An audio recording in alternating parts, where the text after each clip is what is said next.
Assalamualaikum warahmatullahi wabarakatuh. Kami dari kelompok 6 yang beranggotakan 6 orang, yang dimana untuk materi manajemen jasa bank akan dijelaskan oleh Angelika, Desi Natalia, dan juga Muhammad Jalu. Kemudian untuk asuransi sendiri akan dijelaskan oleh saya, Isdiahan Agustiani, kemudian Muhammad Sofian, dan Maria Natalia. Di sini saya akan menjelaskan tentang definisi dari asuransi. Jadi asuransi itu pada dasarnya merupakan perjanjian antara pihak asuransi sebagai penanggung dan nasabah. Sebagai tertanggung dalam asuransi, penanggung memberikan pertanggungan atau penggantian apabila terjadi sesuatu yang menimpa pihak tertanggung atau barang miliknya sesuai dengan perjanjian yang telah disepakati. Jadi secara singkatnya itu, perusahaan asuransi memberikan penggantian kepada nasabah jika terjadi hal yang tidak diinginkan, sementara itu nasabah ini sebagai tertanggung juga harus melaksanakan kewajibannya, yakni membayar premi asuransi sesuai perjanjian.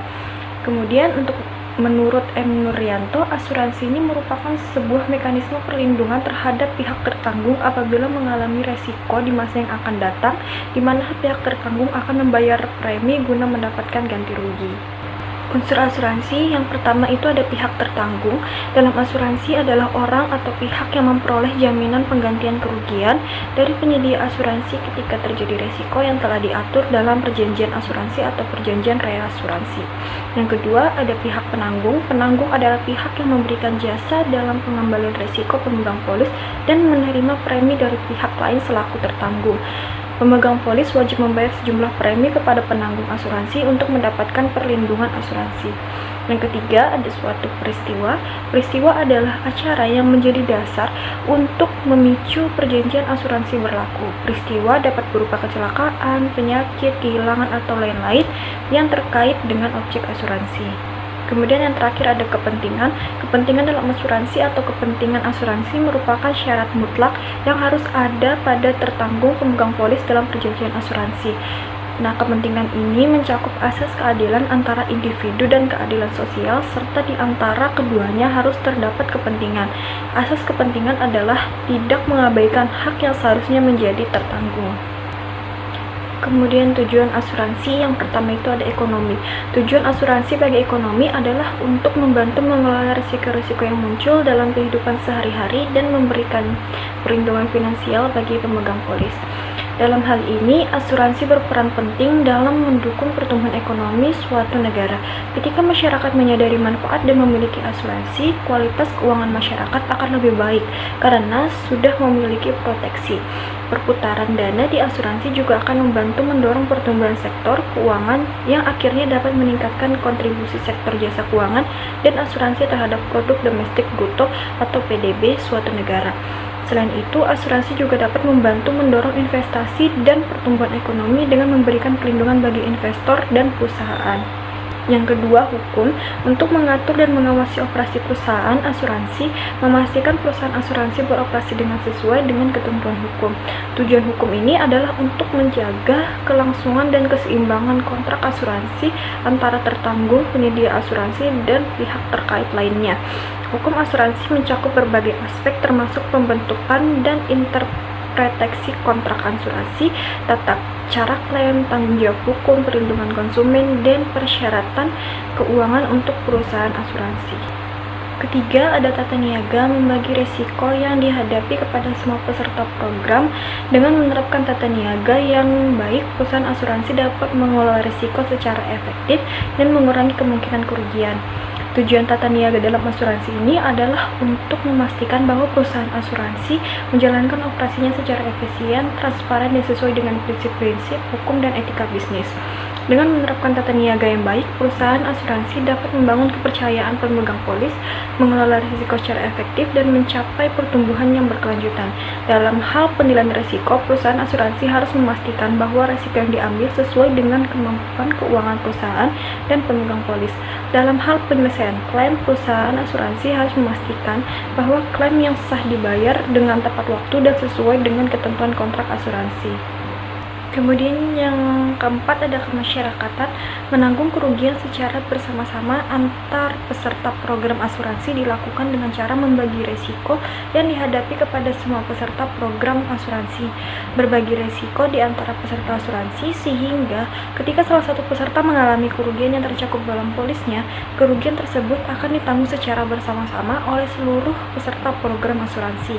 Dengan demikian, setiap peserta mendapat perlindungan finansial saat mengalami kerugian yang tercakup dalam polisnya sesuai dengan kontribusi premi yang mereka bayarkan.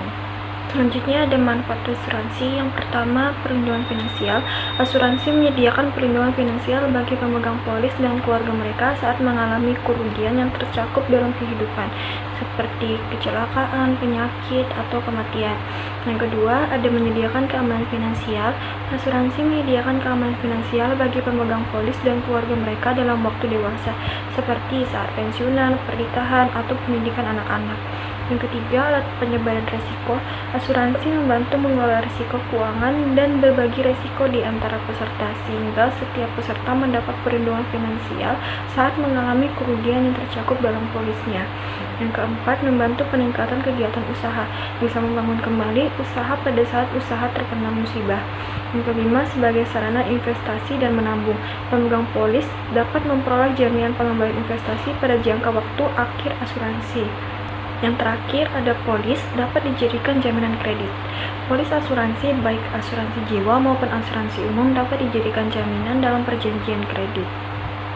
Selanjutnya, keuntungan membeli jasa asuransi. Yang pertama ada mengurangi beban kecemasan, yang kedua mengurangi ketidakpastian risiko, yang ketiga investasi demi masa depan, yang keempat jaminan kehidupan, yang kelima kepastian adanya proteksi asuransi, yang keenam mengurangi beban keuangan akibat timbulnya kerugian, dan yang terakhir ada menjamin ketenangan untuk berusaha bekerja.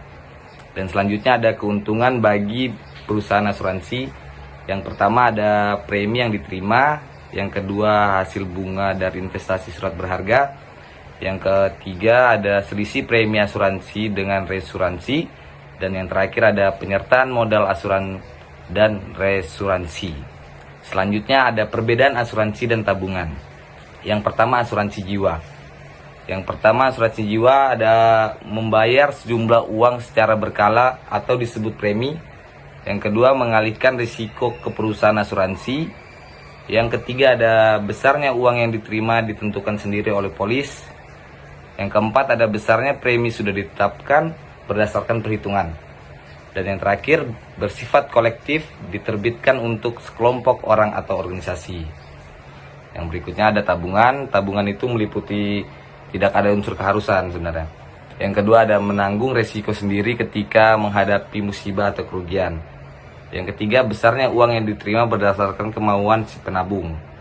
Yang keempat besarnya uang yang ditabung tiap kali menabung tidak tetap. Yang terakhir bersifat individual dan bebas. Yang terakhir kita akan membahas asuransi dan spekulasi. Persamaan asuransi dan spekulasi. Yang pertama itu tujuan kontrak sama-sama untuk memindahkan risiko. Dan yang kedua, keduanya tidak mengandung unsur perjudian karena tidak menimbulkan risiko baru. Perbedaan asuransi dan spekulasi. Yang pertama, asuransi itu pertama ada asuransi adalah menawarkan proteksi atau perlindungan finansial terhadap risiko tertentu seperti kecelakaan, penyakit, atau kematian. Yang kedua, lebih menguntungkan karena akan terasa memanfaatkan saat terkena musibah yang harus mengeluarkan biaya. Dan yang ketiga, risiko yang ditangani adalah kerugian yang mungkin timbul. Dan yang kedua, perbedaan spekulasi. Yang pertama itu dia ada investasi yang melibatkan pembelian dan penjualan sertifikat seperti saham, rekening, dan atau barang lainnya. Dan yang kedua, sama-sama menguntungkan, hanya saja tidak dapat meringankan biaya yang terkena musibah Dan yang ketiga itu resiko ditangani adalah kemungkinan perubahan harga.